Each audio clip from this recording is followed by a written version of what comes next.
Hey guys, hot off the presses, today's officer meeting. Getting this information out to you before I go out of town. I'm going to be out Thursday and Friday. I'll be back Friday night. Also, be aware, District 4, Jason Stevens is going to be out, so you might listen up for them, see if they need any help. Be sure and get that. First thing is health advisory. We've got new COVID protocols for quarantining and exposures. I'm going to hang that on the bulletin board. Be sure to review that. The times are significantly shorter than before. As far as training goes, check ERS. Those that need the CPR refresher, you should have a message in ERS already, and be sure and get to one of those. Classes will start next Monday, and there's going to be, I think, 3 different classes. All those classes are in the training tab of that. The last day for the ECA class is supposed to be January 25th. We're having a RIT class January 27th. We had some requests for that, and so we're going to have the RIT class then. It's going to be mostly over procedure, not a lot of hands-on for that one, so be sure and do that. If you need an initial CPR class, that's going to be February 5th. We're going to start receiving applications for the department on a rotating basis, and apparently we've already got our first one. Henry's dad is going to get assigned to our station. He's getting his gear tomorrow, and then as soon as we can get together, we'll get him rotated. Just be aware that whenever we have these new people, you may not be able to just assign them to go do things because they may not be familiar as someone who's been through the academy already. So as soon as we have 8 to 10 people together, they'll start an academy for each of those group, but this will get people involved sooner and get their hands into the water a little quicker. Wildfire Academy is 25th, February 25th to March 6th. If you already registered, you're still registered. If you didn't get registered because you couldn't go before, you can still do that.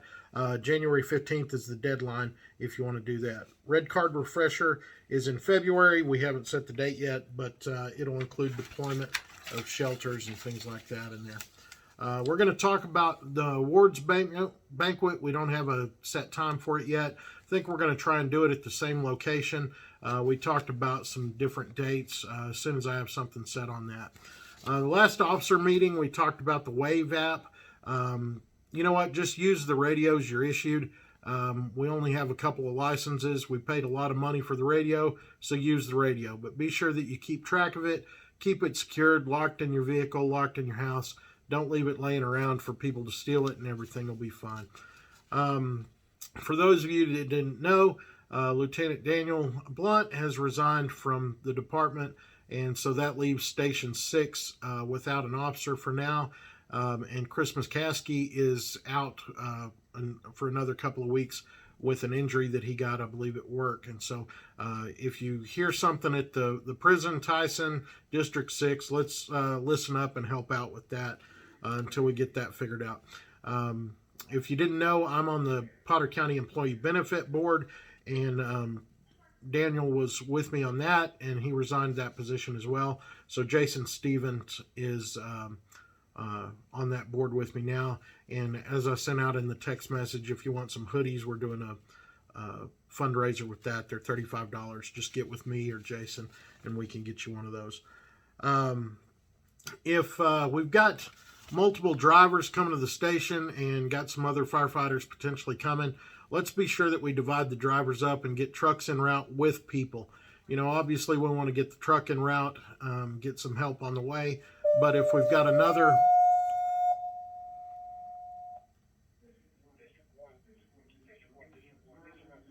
Mulberry, 900 Mulberry, for an elderly male who fell in the bathroom.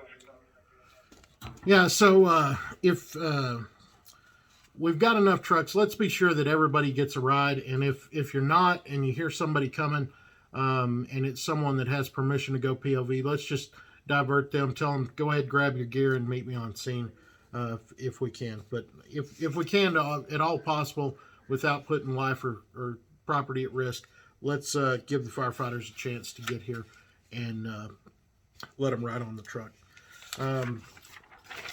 As always, let's try to disregard the paid staff, the one that's on call, If they're responding and you get on scene and can clearly see you don't need them anymore, let's get them back home. They're not trying to take our calls from us, and sometimes they'll even be coming code 1 if they hear enough of us coming with the expectation that we're probably not going to need them. So if you can, disregard them. But at the same token, let's be sure that we don't disregard anybody prematurely. Let's make sure that you have enough resources en route or on scene before you let anybody go. It's certainly a lot easier to have too many people on scene than it is to disregard somebody and then need them to come back.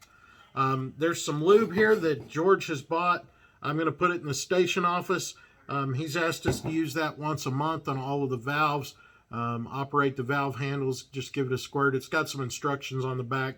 You're supposed to squirt it on there and then let it dry, and then it'll be water and dust resistant and is supposed to last for a month. So let's try and use that on the trucks. Anything that's sticking and isn't supposed to, let's use that on there.